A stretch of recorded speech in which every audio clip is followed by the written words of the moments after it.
singing star. Deborah Snipes and the Angels, Queen of the South, will be in the house. I'm coming, Lord. All the way from Tyler, Texas, the return of the Keynotes, featuring Teddy Cross, Jeffrey Newberry, and Robert Williams.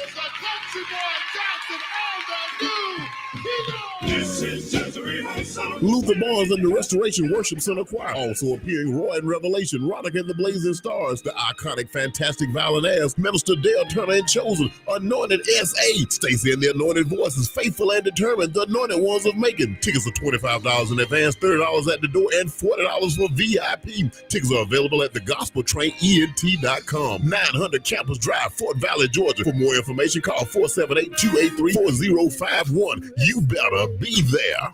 It was God's grace. It was God's grace. What's it feel like when I protect my motorcycle with a local Progressive agent? Like living life on the edge, riding full throttle through the mountains, warm air slapping my face and my face saying thank you. Thank you, Progressive agent, for protecting this chopper and letting this man beat to the rhythm of his own gasoline-fueled bass drum. Feel what it's like to be protected by Progressive. Call Lee Insurance and Notary at 478-254-9858. Progressive Casualty Insurance Company and Affiliates. Discounts not available in all states or situations.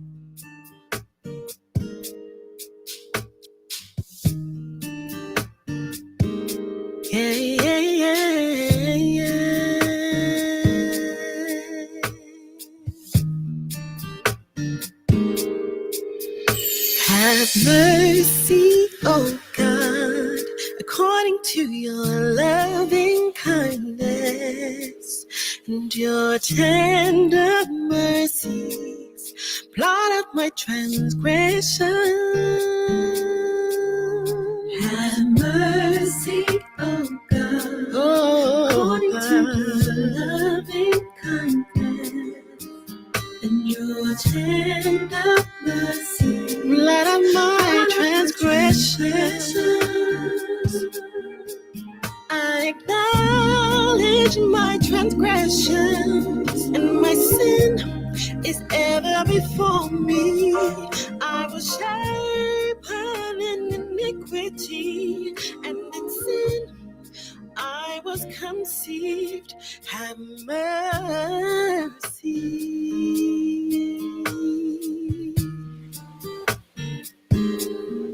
Have mercy.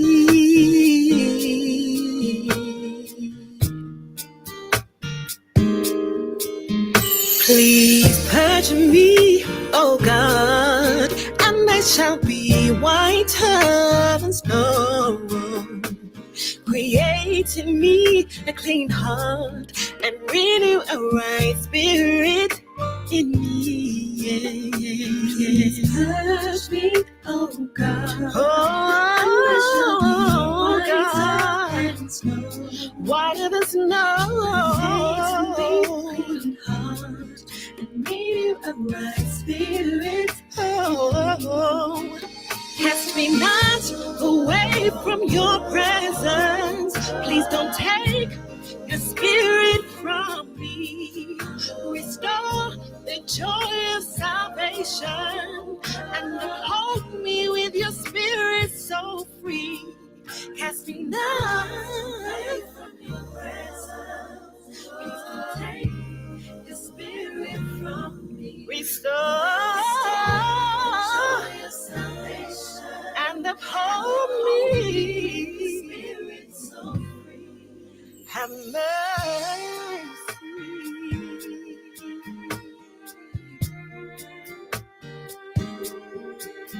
Please have mercy.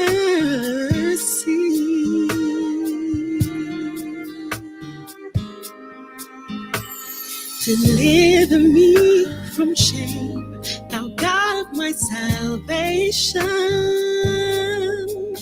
and my lips will sing your praise. Hallelujah. Cast me not away from your presence. Please don't take your spirit. Restore the joy of salvation and uphold me.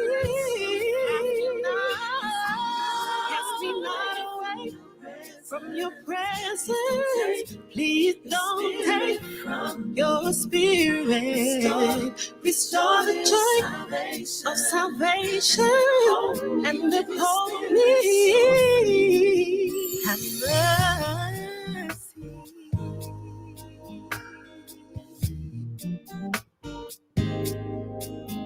Please have mercy on little on me.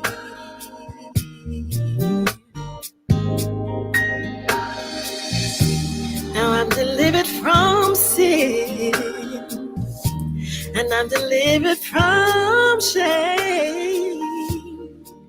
Thank you, Lord. I will sing your praise. Hallelujah. Hallelujah.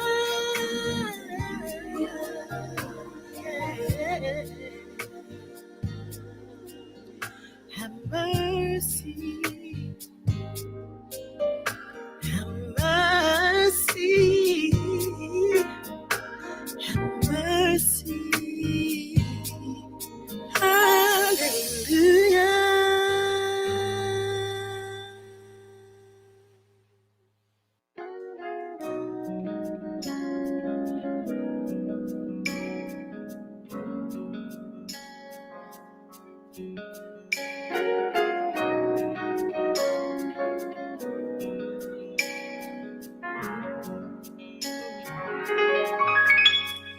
I see shattered, you see whole.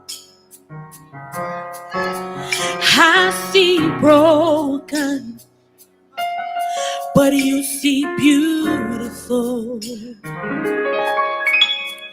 And you're helping me to believe that you're restoring me piece by piece. What was dead now still lives again. My heart's beating inside my chest. Oh, I'm coming alive with joy and destiny. Oh, 'cause you're restoring me piece by piece. There's nothing too dirty that you can make worthy. You wash me in mercy. I am clean. There's nothing too dirty that you can make worthy. You wash me in mercy. I am clean.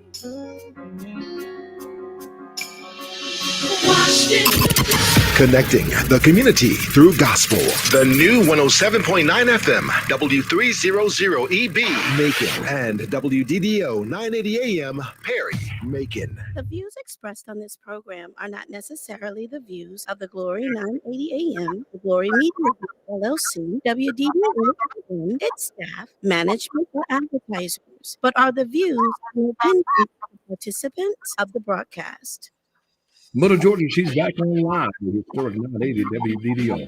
All of a sudden, let's go live into the studio with our host, Brenda Sutton. Hello, hello, hello. I guess maybe I need to pull the microphone over, and happy Monday. It's been a while. I know that we've taken a little vacation and just getting started for the beginning of a year, but we're blessed and excited to be here with you. Of course, Johnny is running late, and probably Emily too, because she's just got her store in Warner Robins, and so I know that they're on their way. Wanted to make sure that you hit that share button. I need you to share, and more share. And if you're out there listening on your Facebook Live, I need you to hit a like, just so that I know that you're out there listening and participating. I just like to know that you are there.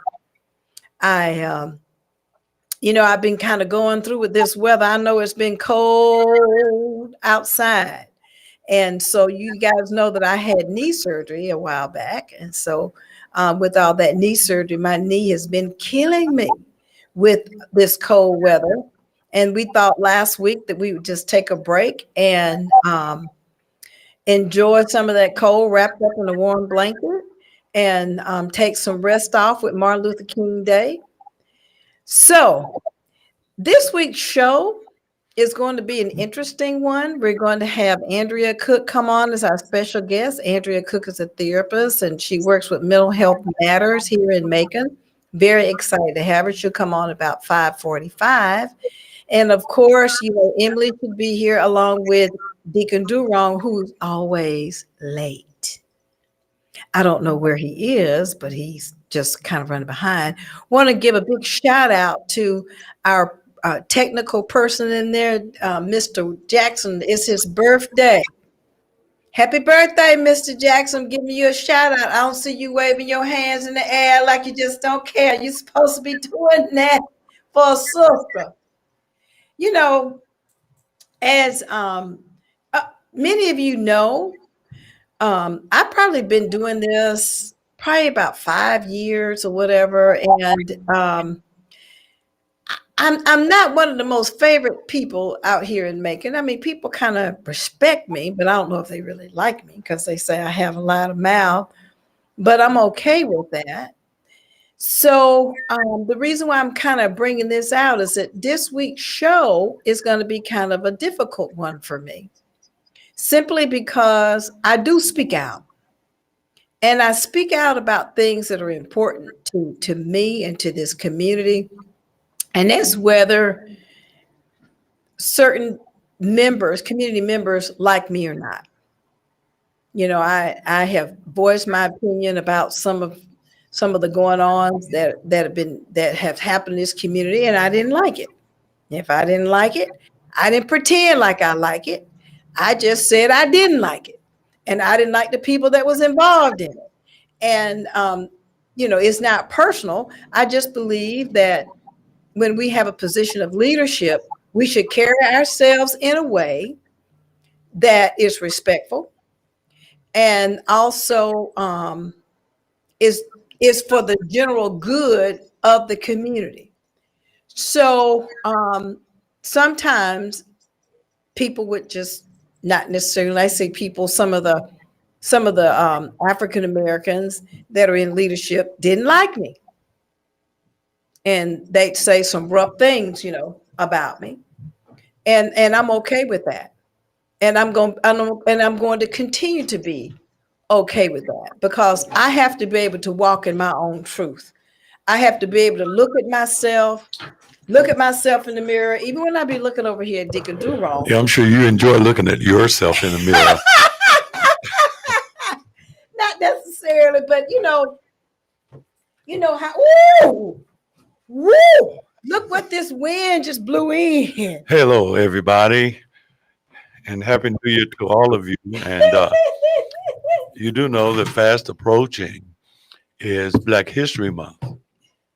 But you know what? I was just telling them that, Miss Naturalista. What? That, I get a lot of flack and pushback sometimes from some of the stuff I say. Oh, Lord. Over the years, I've been in trouble with folks. Because I just wasn't doing anything. What you got going on? Well, Jesus was in trouble with a lot of folk. And so I was just saying, is John, does he need to put his earphones on? I will. But, I just kind of wanted to put it out there because we were going to tackle kind of a hard subject today. Yes, ma'am. Mm-hmm. Mm-hmm. And I'm just tired. Of what? Are you tired or tired? I'm tired. Tired. And I was told you have to say alleged. You have to use the word alleged, and you have to say that we're commentators. because I don't want no liability. I want folk coming for me because they may come for me. Oh Lord, have mercy. Let them come. Let them come. Well, they just might. So if I go to the post office, there's a wanted poster with you on it. Yeah, it is. Because, we've got, we have all these ills that are going on in our community, Emily. We've just got so much. We've got these murders. That's sad. Yeah, we do. And we've got, but why? And they said, well, why do we have that? And I said, well, as community leaders, I'm just saying, especially in the Black community, what lessons are we teaching when we allow people that we know who are not right to sing in the community, be waving their hands out, and the clergy out there be with them clapping and carrying on, and they know the background of these people. Okay. And so how can you respect people like that? So we're taking out of play redemption, right? Because I mean that would certainly be the go-to word that I would assume that I'd hear when it's challenged that someone has some sort of a past, some sort of record of a certain kind of behavior, and then there are those who don't think that those people are past that type of behavior.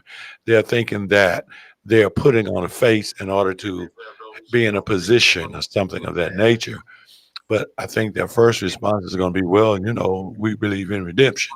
Well, I think you should believe in redemption. I also believe that you should apologize to your victims.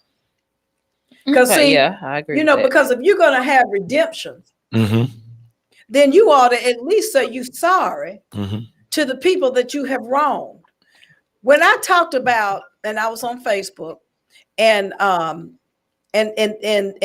these alleged things happened with Mr. Kitchens, who was running for city council at the time, and I got all these inboxes from people, and they alleged these things went on. Okay. And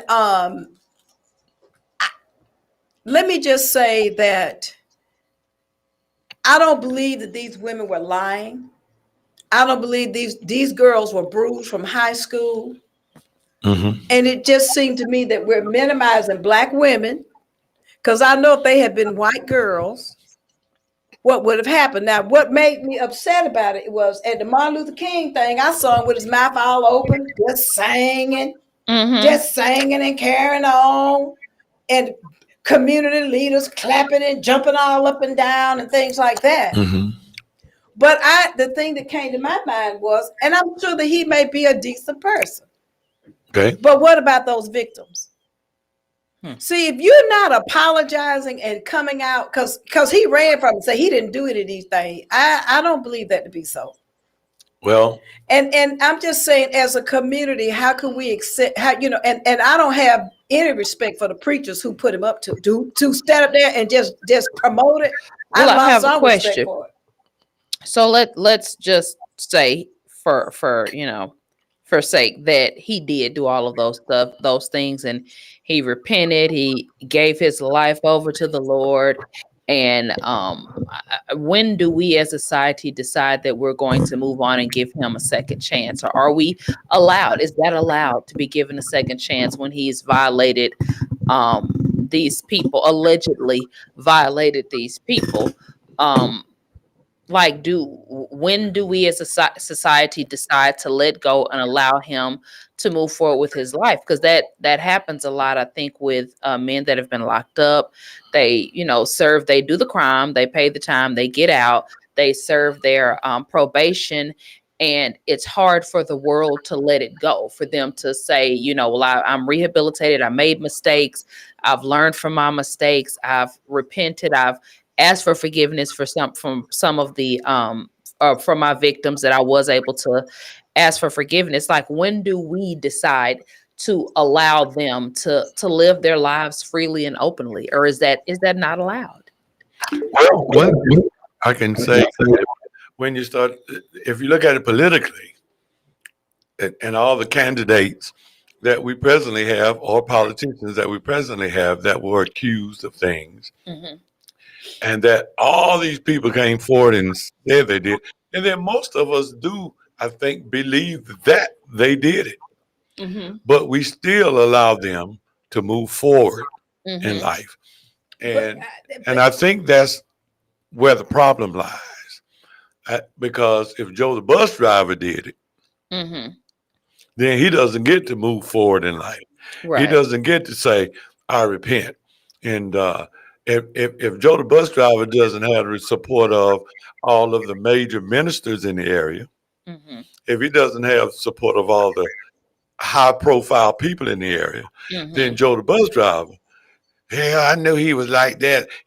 But when you're a certain kind of person and you're not Joe the bus driver, and you got all the support of all these people who are supposedly have clean records and never been accused, it's a very confusing place we create. And that's my issue with it, is because I was molested as a young person, and that person never told me he was sorry. And I think I was about 11 years old when he did it. I never told my mom or anybody because I figured that nobody would ever believe he did what he did. And the problem with that is I still carry that. And I mean, yeah, I guess I might have been even a little younger than that. But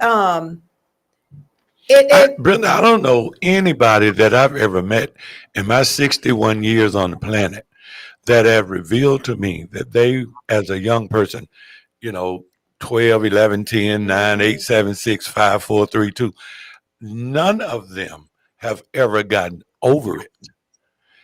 I've never met a person to say that they got over it. Well, I think I did. I was messed with for they quite say they a learn while. how to deal with it. No, I learned they learn how to manage it. Yeah, I learned how to deal with it. They don't forget it. No, I learned Yeah, how to deal yeah, with I it. guess. You know what I mean? Yeah, That's what I'm saying. They never, it's always, they're at a more keen sense of, like, if they're walking down the street and they see a guy that looks like he's way older than this girl, their head is probably going to watch that situation more than the average person because they have that history. So that there again is how you don't let go of it.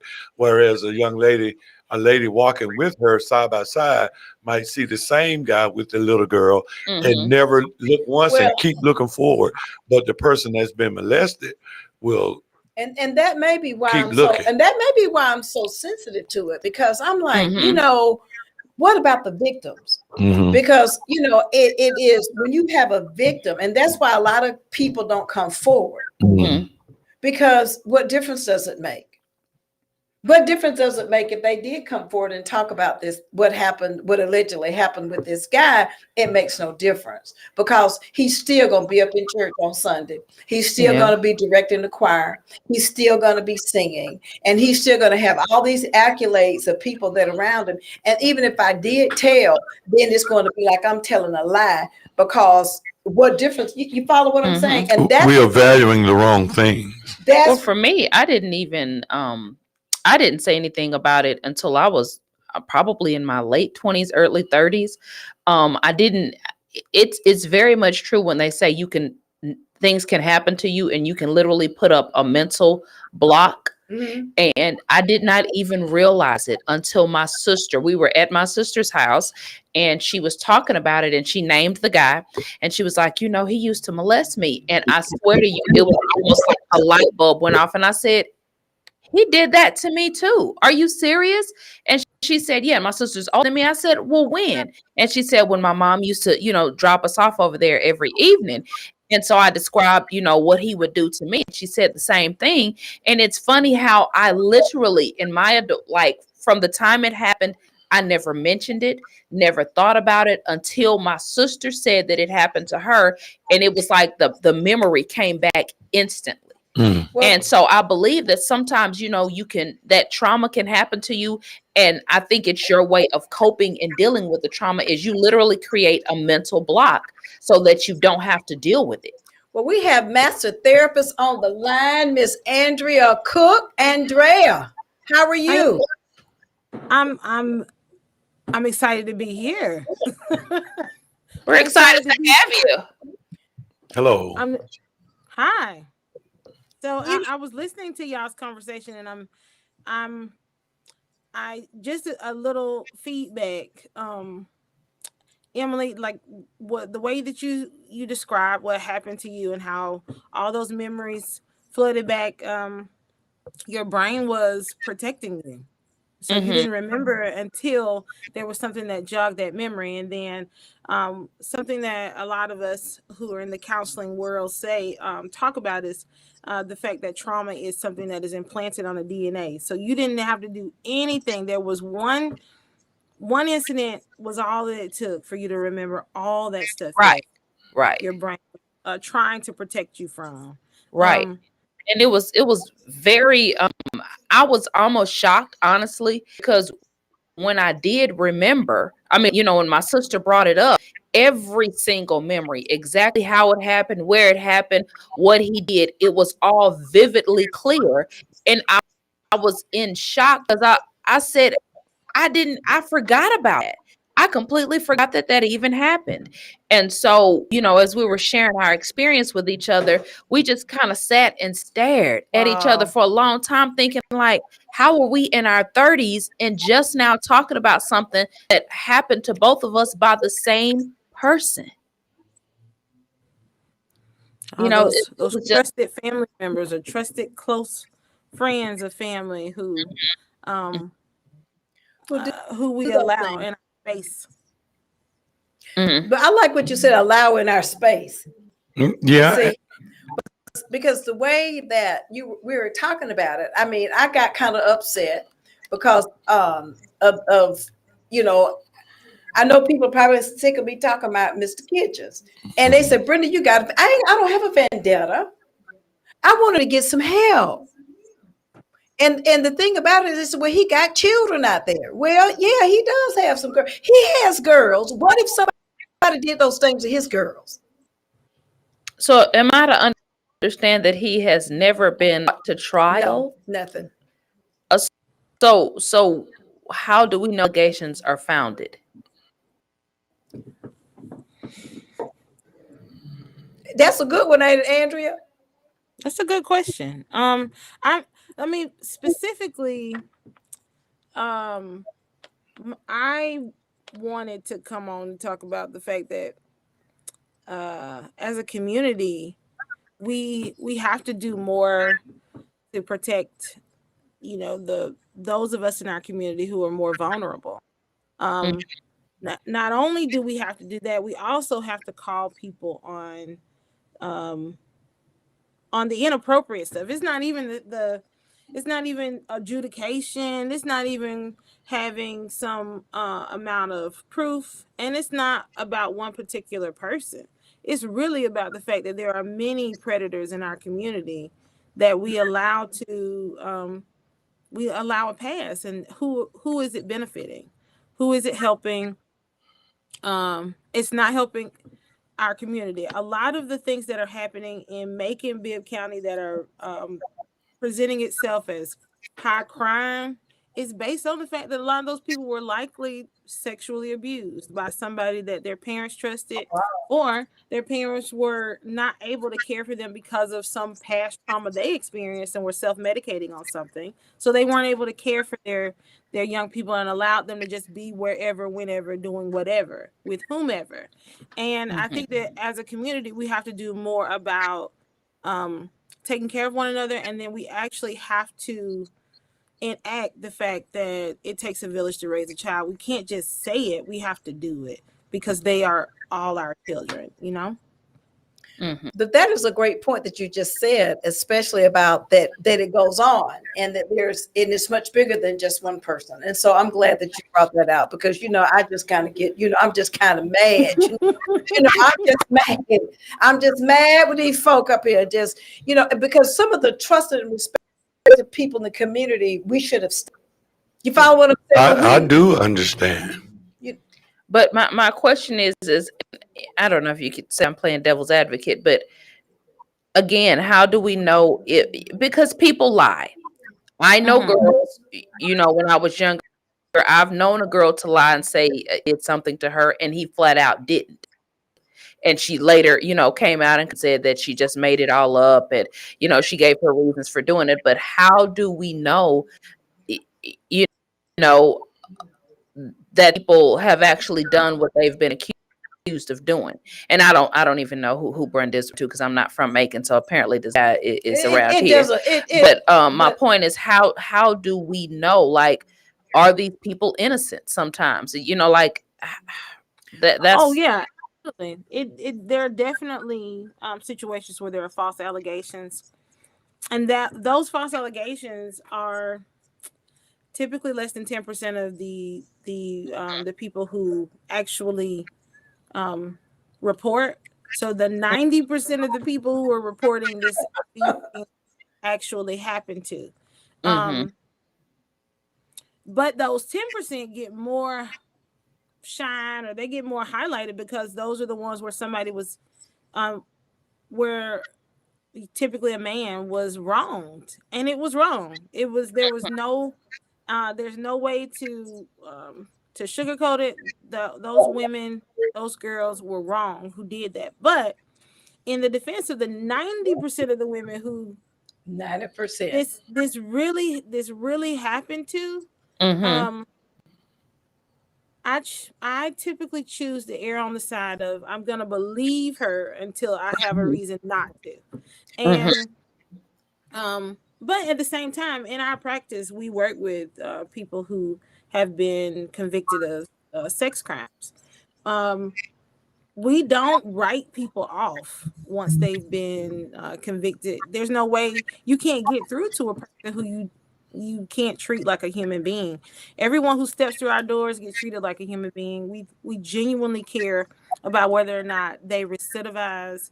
That's the most important thing. Even if they have the inability to pay. We're not going to turn somebody away who really wants to get help. And what Mr. Holingshed said about the fact that a lot of it's not just girls, it's a good deal of the boys that are running around here really upset and angry. They were likely sexually abused by somebody that they trusted. Yeah, there was some cougars long before they started calling them cougars. See, there were cougars and coaches. So wait a minute. That's right. Cougars, coaches, and some Sunday school. You better know. But you know what? I really wanted you to speak to, because we've spoken about it before, is how Black women are minimized when they're victims, because I think that is something that is across the board. There's a great deal of that. I am certainly on the side of that conversation. Yeah, I think Black women are the least protected women in our society. I mean, there's not enough protections, not enough emphasis, not enough safety precautions put in place for Black women. I mean, we're supposedly we're supposedly stronger, so we can feel pain in different ways. We've been socialized to believe that Black women deserve to be treated less than, that we want violent sexual experiences with people, and that's just not the case. We're just as feminine as any other woman, and we deserve to be protected. And I'm part of, like, when we had a similar conversation a little over a year ago. My main point is that women, we can't do this alone. We can't change the narrative.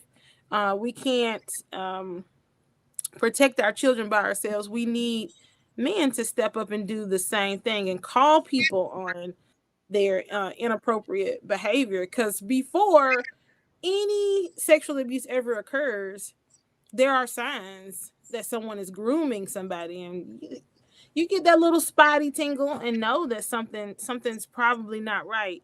And instead of just saying, "Oh, I'm gonna keep my kids away from this person," we're gonna keep all the kids away from this person, and we're gonna confront them on some of the stuff that they do that's inappropriate. A lot of times, sexual abuse is a crime of opportunity, and so if we eradicate the opportunity, then we can save a lot more kids and adults. I think, just sitting here and just thinking about what has been said today, there is the policemen have, I think what they call it is a shield.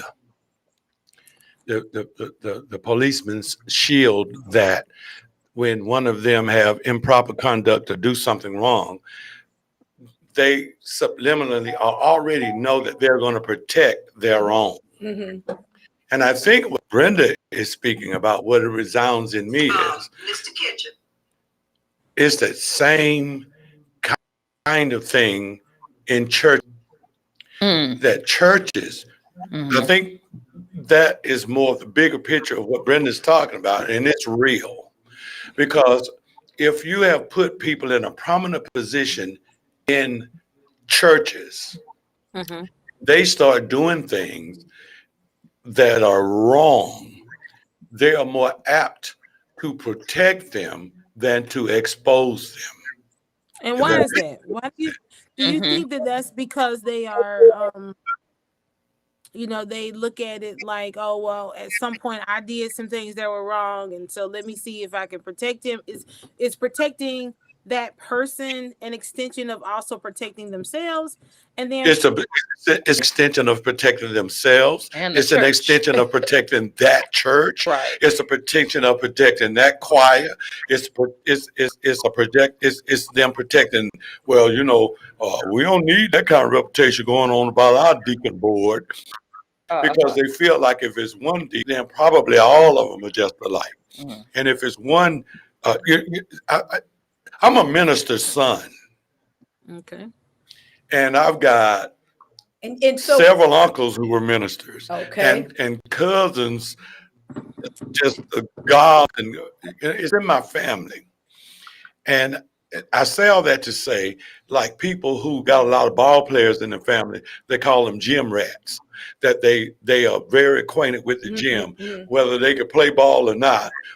Their family was always at the basketball gym, and they know. So I'm no stranger to any church building. And I lived with a pastor, not just a preacher. So I kind of have an insight on how it goes from top down. Okay. There is a shield, unspoken sometimes, in anybody's church. Not just a church, in anybody's church, that if this person's, because we're human, and I think that we don't like to deal with the fact that we make mistakes, even when we're in a position where we're supposed to be the ones who correct mistakes. That's why they don't want the people to know that the pastor slips up sometimes. So they take the human element out of it. And so now they recognize him more for being a pastor than a human being. And so then with the pastors don't do that, but human beings do. And then, but we forget that the pastor is a human being. And so we have all of those, that tangled web, where I do understand where Brenda's coming from, where, yes, they know that this person is up here, but just because of his gift or her gift to bring in members, to make people attendance grow, and interest, who they can sing. Who's singing over there today? Oh, yeah, they're going to be singing. Well, I got to go. They don't care whether or not what they did. All they know is they can sing. And so with that, in this subject matter, it happens. And it's a lot. I mean, even look at the Catholic Church. Look at how they covered up for so long. They had that shield up. But I'm saying that, and Andrea, I'm glad that you're here, because you're the therapist. So, and I say that because she's really good at what she does, especially dealing with trauma. And I think it's important. And I say that to say I had a memory flash where someone came to me, and when I had a position of authority, and told me that someone in position of authority had done something inappropriate to them, and they wanted me to fix it. I fixed it. I fixed it. I threatened to tell his wife. That took care of that. But I'm sure that I was one that I don't know how long this had been going on, but it's a lot of women, and it's probably some men too, but there's a lot of women who have been, I would call it spiritually and really, and I guess that would be sexually abused. And it just bothers me that some of them don't feel like they have a place to go, one to talk to that they can trust. And Andrea, if someone wanted to talk to you, how would they do that? They can go to several websites. So the first one, you can go to the Southern Center for Choice Theory.com. And I know, well, no. We shortened it for people. So it's scctgeorgia.com to make it a little bit easier. Or they can go to makingmentalhealthmatters.com. And that's the program that we manage and partner with the city to do in order to provide no-cost mental health service. So there's no barrier. We're in several locations. They can do it online or in person.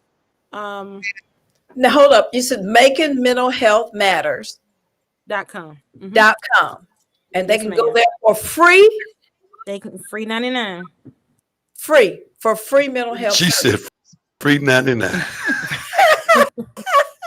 So, but that's to know, because some you people ain't never heard that before. Some people may not know where to go to get help. You're correct. And I'm really glad that we had you on here to spread that word. Absolutely. Because some people need help and don't have insurance or don't feel like they can go and have, because I know that you're a good therapist. I know that you and your mom are. I mean, I know this, that I know. And, what, have you sat in her chair? Yes, I have. Okay. I have sat in her chair. And I would say something personal. She told me, I sat in her chair with an issue. You're laughing at me, but it's real. John is so shut. Nobody's surprised. Right. I was just making sure she had sat in your chair. And she told me she made a suggestion on give me some steps, because a good therapist will tell you, you have to kind of like you talk, but then, you have to kind of work things out yourself, And I took some of hers and did and worked it out for myself, and it worked. I was like, wow. Well, so good. I'm impressed. We're helpers. We don't tell you what we help you decide what's best for you. I mean, because you got to make those long-term decisions yourself. So it's our job to work our way out of a job. You're not supposed to be dependent upon your therapist. Oh, wow. Well, the reason, I guess, I go through the sexual assault and the reason why I want to bring it out, because I want people out there, our listeners, to know that if you are and you have been abused and you need some help, that there is help out there for you. And Making Mental Health Matters, and I didn't know, is free. So you can call them. You can go on their website. Free 99. What's free 99? Free. Oh, my Lord, have mercy. That's even better than free. Free 99. Right. That's why she needs to be in your chair. What free 99 mean? Free. Free. It means it's free. Instead of $3.99, it's free 99. I mean, it's free. Oh, okay. With her analytical prowess, she'll say, so it's just 99 cents. Right. If they pick that's why. Don't let them pick at me. You're supposed to be on my side. You're supposed to be on your side unless it's Henry involved, and then I'm on Henry's side. That's right. Exactly. Thank you. We have another ally. Thank you, Big Hen. That's a perfect segue. We would like to thank Big Hen. Yes, we do. Henry Williams, attorney, for sponsoring our show. So we love you, Big Hen. We love you. Thank you for sponsoring our show. I guess this thing with it. You have to know. Back in the day when I was. I had a different job at a domestic violence shelter, and I did that for about 5 years. And we had a first response, so we did a lot with sexual assault. So you didn't know that, but this is very dear and sweet to my heart. And and when I see the community embracing people that they don't need to embrace, I'm like, no, one of these young people don't have any respect for us, and I'm talking about our elders because of the way we. Oh, I'm 100%. Amen. 100%. Yeah, when they say we're going to handle this problem in house, see, that's the cover. Yeah. Yeah, that's the cover up. See that language. We handled it in house because if they didn't and it got to the place where it was supposed to be, which was exposure, then you could save a whole lot of other lives. See, that's the detriment to me of the in-house thing, because instead of people, the public knowing the consequence of that action, nobody knows but these 5 people. Yeah. But when more people start getting an example of the consequence of an act, it's a deterrent. So we did not deterrent. But see, not only would it do that, but it would also show that that survivor, that the people rallied around them instead of pushing them and making them feel shame for something that they did not do. And so, keeping things secret, it's never really protected anybody. It doesn't protect the person who assaulted someone, and it certainly doesn't protect the person who was assaulted. And so we just have to do a better job of truly helping and not allowing because someone has a talent. Yeah. Because they have a talent, he preached real good. He can say, I go back to what was it, Eddie Long? And that church, and and the kinds of things with those boys and stuff. Oh, absolutely. But he could preach real good though. Yeah. He made good. He made good television. Didn't he pass away? Yeah. He had cancer or something. But that's a perfect example of what you're talking about in actuality. Yeah. I mean, it happens in all parts of society as well. It does. You know what I mean? Because a ball player on the basketball team, like the guy that just walked off from Tampa Bay, he'd been to several teams, but as soon as he had some big misconduct on one team, and everybody said, man, that's just, he'll never play in the league again. There was another team that needed more fans in the stands. And the same thing you're talking about with churches. They'll say, well, he's going to be excommunicated or whatever language they choose. And then they say, but boy, we sure could lead some hip for our choir. He sure can preach and sing. Yeah. And there he comes. And so, and I'm glad they came, Andrea, because I just really wanted to touch on what trauma does to us too, and how long do you experience trauma? Trauma is implanted on the DNA. So you're going to have some, if you don't build tools and place tools in your toolbox to deal with what happened to you, then you're going to pass that to your children. It's just, they never had to experience what you experienced. If you don't address it in this life, then you just pass it on to the next. So, trauma, there are several different therapy approaches to help people build up their toolbox so they can deal with the stuff when you get a memory from 30 years ago or you get a memory from 15 years ago, whether it's sexual abuse or whether it's falling off a bike, whether it's eating something that somebody forced you to eat, so then you can't eat it when you're an adult. There's so many different instances where our body remember that trauma, and then all of a sudden you just remember it, and you have to be able to address your trigger.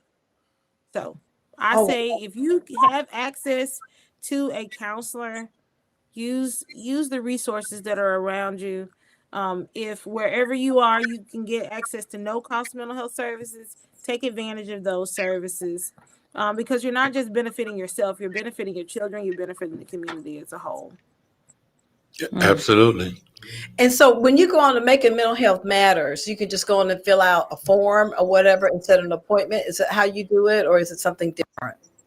Well, depending on what you want to do, because some people aren't ready to jump right into therapy. They might be interested in meeting a therapist for a parenting class, or meeting somebody and doing like knitting and counseling, so that you can kind of get a little bit more comfortable with the idea of talking to a counselor. All of those classes they can sign up for on the Making Mental Health Matters website.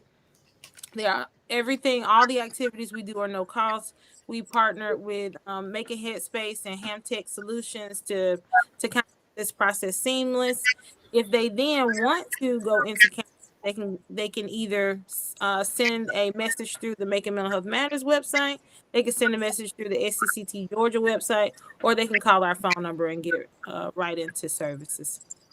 Oh, wow. So they can get parenting? Oh, yeah. Parenting, anger management. Anger management too? Conflict resolution. All those things are able to be done at no cost. So y'all can thank Lester Miller. Big thank Lester Miller. Thanks, Lester.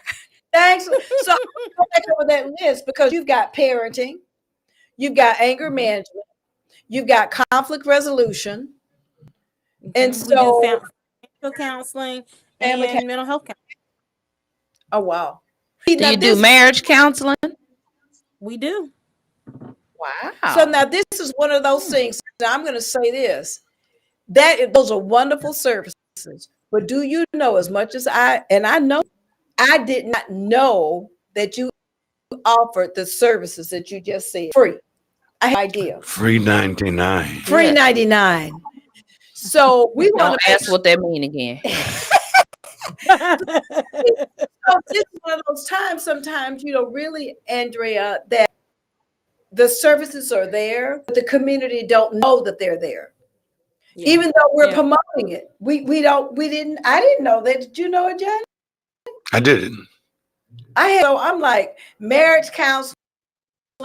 So there's a reason why anybody in Macon who need help can't get it. That's right. Now let me ask you. And even if they can't come to us, or they need something that we don't offer, we can refer them to somebody else who likely offers that service at little to no cost.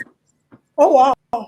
Do you all, those that seek help or that service, do they have to come there, or do you all send people out to a person's resident or facility? Or is it, if you're from your service, do you have to come to your building, or do you all send people out? Okay, so it's a little interesting. So we are in several of the rec centers. So we're in people's communities. They don't have to come to our office. They can go to Rosa Jackson, Bloomfield Gilead, Memorial Gym, LH Williams, Kings Park. They can go to any of those places and get services. At the Brookdale Resource Center. What about the Frank Johnson Center? We have not started at Frank Johnson, but I was talking to someone who works there today about adding services to Frank Johnson. So they can do that. They can come to our office. Oh, and the Booker T. Washington Center. They can also do it online. Then we're doing it that way to kind of control COVID. Because of COVID, we can better take care of the people who are working and risking themselves to do this work. If we can kind of control whether or not it's being sanitized or not. But in some of our other work, some people do go out and provide services if it's needed in that way, but they can also do it online. They don't have to leave their house to get services. Is it in North Macon Park, that recreation facility as well? It's not, and there's a reason for that. The mayor wanted there to be a specific emphasis on in communities where people were having the most issues with access. So we're specifically focused in East Macon, in West Macon, and South Macon. But if somebody who lives in North Macon wants to come over to get services from us, they'll be seen too for free 99. Yeah. For free 99. But I think it's one of those things, and we want to definitely help you, Andrea, put out making mental health matters, and we want to make sure that people understand all the services that they have, and we want to make sure that, because the conflict resolution piece is huge, and that's part of what's going on with a lot of the conflict resolution that we have in this community, is because a lot of us don't have skills like that. So that's good stuff. control. So, and that's what people learn in conflict resolution is how to better control your own actions. So you can kind of deal with whatever the situation is. And I mean, but that's the same thing as marriage counseling. You're really dealing with conflict resolution and learning how to communicate better. It's just called something else. No, but that's why I be wanting to slap Henry. Oh Lord. So where y'all rolling your eye? Because you always coming for man. Henry, and I just want to protect Henry. Henry's a good guy, great guy. You know, I mean, he's a wonderful guy. Like I keep telling you, don't mess this up for us.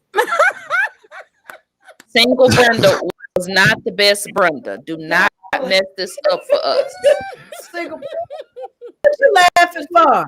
Because I'm sure she knows. And again, Henry is the we'd like to thank Henry Williams for sponsoring our show. He's the sweetest individual, and we love him for putting up with Brenda. And you know, he had to get her a talk show because she just stopped talking. And you know, we just love him. But you know, it is one, you know, like as far as the mental health piece, you know, and the people like, you know, this guy, this was real dear to him because of some of the trauma. We'll have to talk about. Because you put him through a lot of trauma, so he needs to go see Andrea. Andrea, we need to talk about the trauma of segregation and stuff like that. We need to talk about that kind of trauma one day. You know, because that's what shows up. And, you know, it's not about necessarily the fact that people are in neighborhoods and Black. It's more about what their ancestors experienced, because there's this thing called transgenerational transmission of trauma, and it's a big word, but it's really just boils down to the fact that trauma is imprinted on the DNA, and if we don't address it in our life, then our children will deal with it, and so we have to just do a better job of it. People don't believe that. I tell them all the time that it's encoded in DNA, and you carry it to your children, and so on and so forth until you break that generational curse, if you will. And a lot of people don't believe that that's true, but I believe 100% wholeheartedly that you can carry things over into your DNA and pass it on into your children when it comes to trauma and negative behaviors, even narcissism. All of that kind of stuff can be carried over into your DNA. I don't know that. I think sometimes all negative behavior is not motivated by negativity. It is simply motivated by factual experience. And when people hear about it, they associate it with negative talk or things. Give an example. Like on my birth certificate. My birth certificate says colored. I'm 61. My birth certificate doesn't say Negro. It doesn't say African American. It doesn't say, it says colored. So when I watch things or see things, like if I go to the terminal station and I see colored waiting room, it resonates with me simply because on my birth certificate, it says colored. So I'm not identifying with it all the time simply because it was a negative time. I'm identifying with it because my birth certificate says color. And so if I see it and somebody's with me whose birth certificate says African American, and I see it and I go, yeah, man, I'm colored, then they only associated that sign with the fact that you couldn't drink water from a certain fountain or this, that, and the other. And all I'm speaking of is on my birth certificate, I'm colored. And so it brings confusion to this person's interpretation. I'm using the word colored, so they automatically think I'm angry.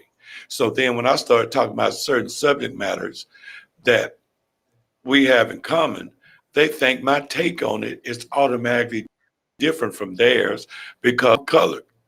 Oh, you know what? Sometimes, you know, we have to pray for different. I'm just telling you, because we don't be Pop just be talking about stuff. Pop talking about stuff, and we don't know what Pop talking about. Yeah, we gotta look deeper. We think it's COVID fog. You gotta look deeper. I think that's what you're saying. No, did you hear what she said? I was trying to speak, yes, speak so we can hear you.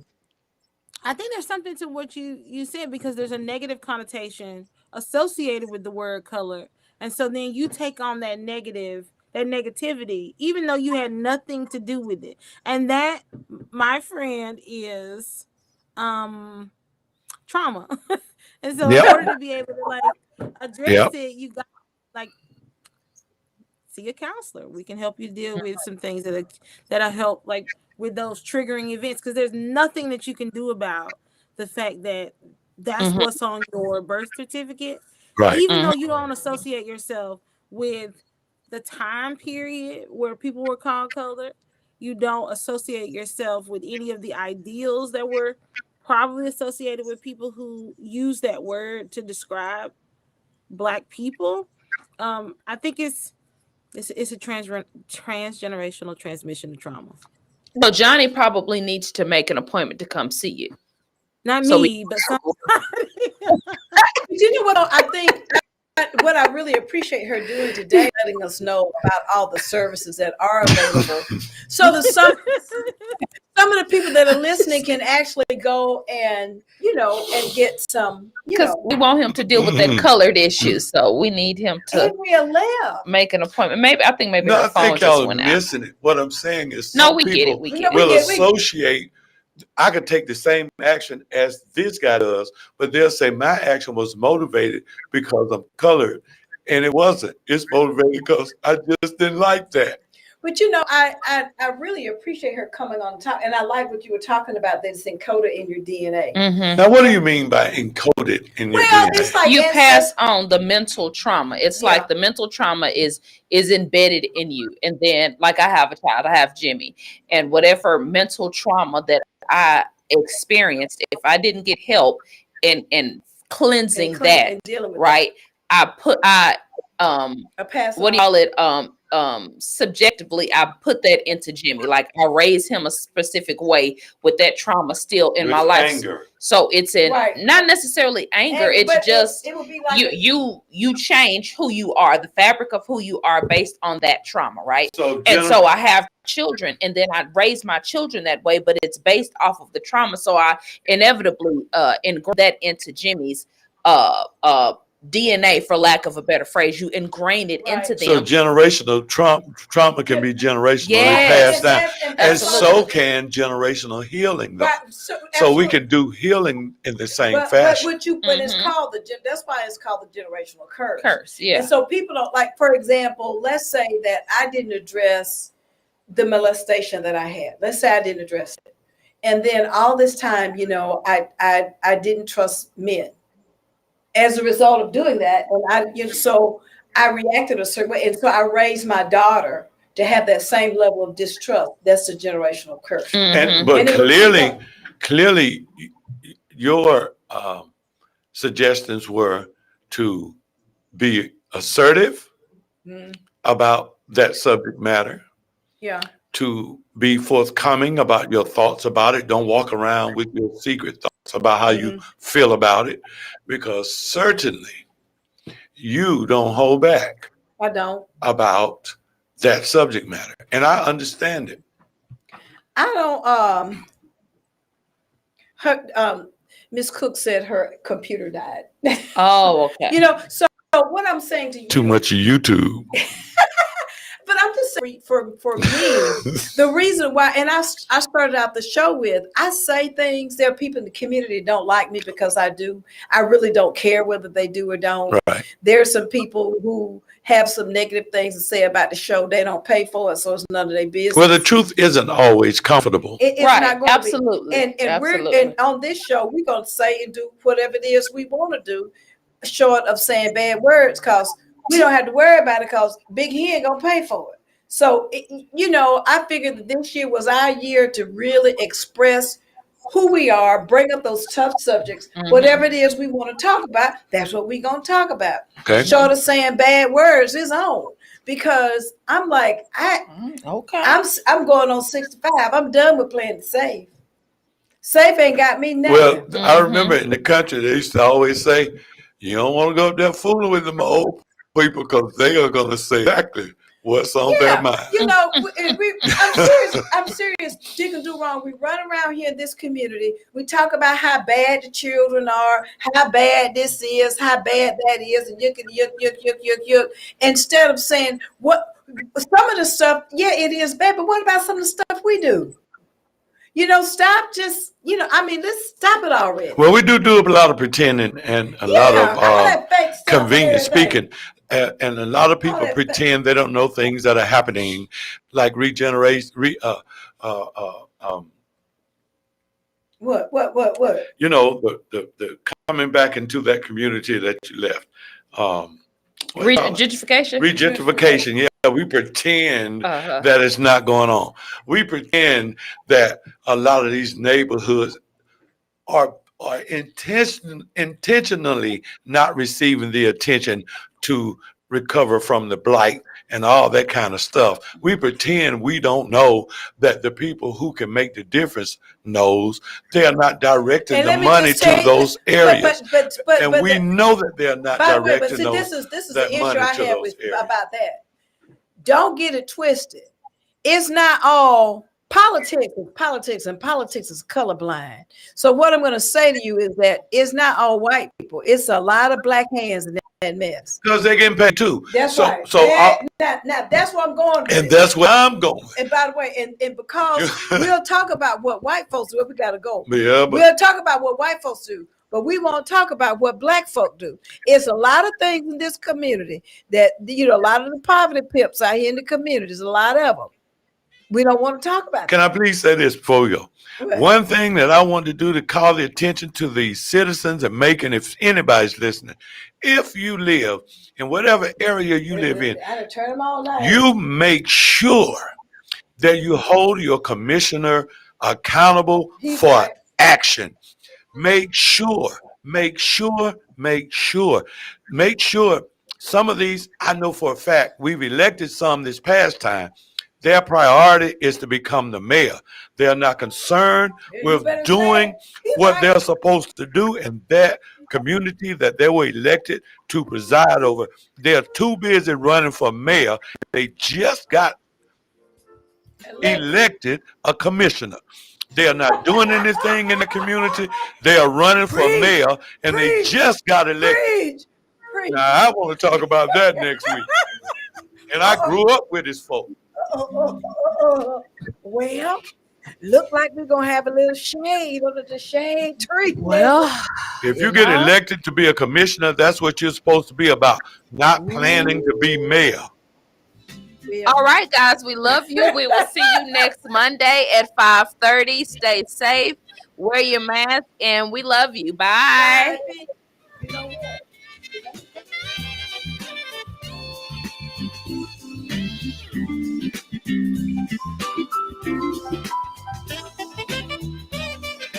You've been listening to All of a Sudden. Join them every Monday evening from 5:30 to 6:30. All of a Sudden with your host, Brenda Sutton. That's every Monday. We'll see you there. The views expressed on this program are not necessarily the views of the Glory 980 AM, the Glory Media Group, LLC, WDDO AM, its staff, management, or advertisers, but are the views and opinions of the participants of the broadcast. Connecting the community through gospel. The new 107.9 FM, W300EB, Macon, and WDDO 980 AM, Perry, Macon.